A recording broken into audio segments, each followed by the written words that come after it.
आज झांसी की रानी की पलकें आंसुओं से भीग गई। जिस इमारत को मेहनत के पसीने से सींच सींच कर बड़ा किया, वो आंखों के सामने मिट्टी बन चुकी थी। उसके अवशेष टुकड़ों में जिंदा थे, लथपथ थे।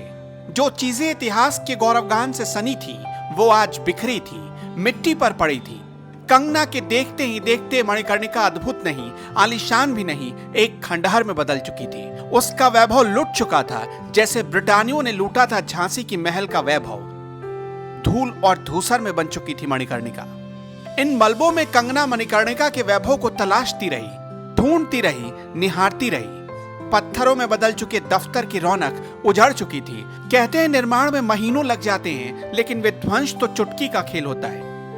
बीएमसी ने यही तो किया। एक नाली जो ठीक नहीं कर पाती। मुंबई में हजारों हजार बिल्डिंग्स अवैध पड़ी हैं।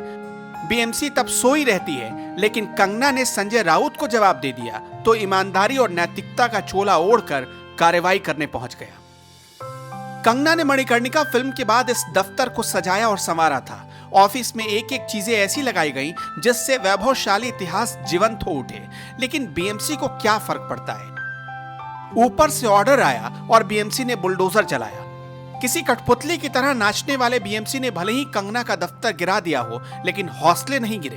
कंगना के लिए अपने सपनों को ऐसे कुचला जाता देख बहुत तकलीफ हुई, लेकिन जुल्म की हर तस्वीर जहन में ताजा तरीन है। यह सिर्फ तस्वीर नहीं, एक घाव है जिसकी टीस कंगना को जब जब आएगी, तब तब अपने विद्रोह से उद्धव सरकार की चूल्हे हिलाती रहेगी।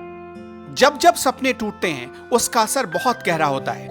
एक सरकार अपनी पैरवी और अपने पावर के जोर पर कंगना का महल ध्वस्त कर चुकी है। अब बारी कंगना की है, जिसके तेवर बुलडोजर से तीखे हैं, हौसले चट्टानों सी मजबूत है। कंगना बोलेगी, बोलती रहेगी, विचारधारा बेचकर सत्ता लोलूप बन चुकी शिवसेना की पोल खोलती रहेगी।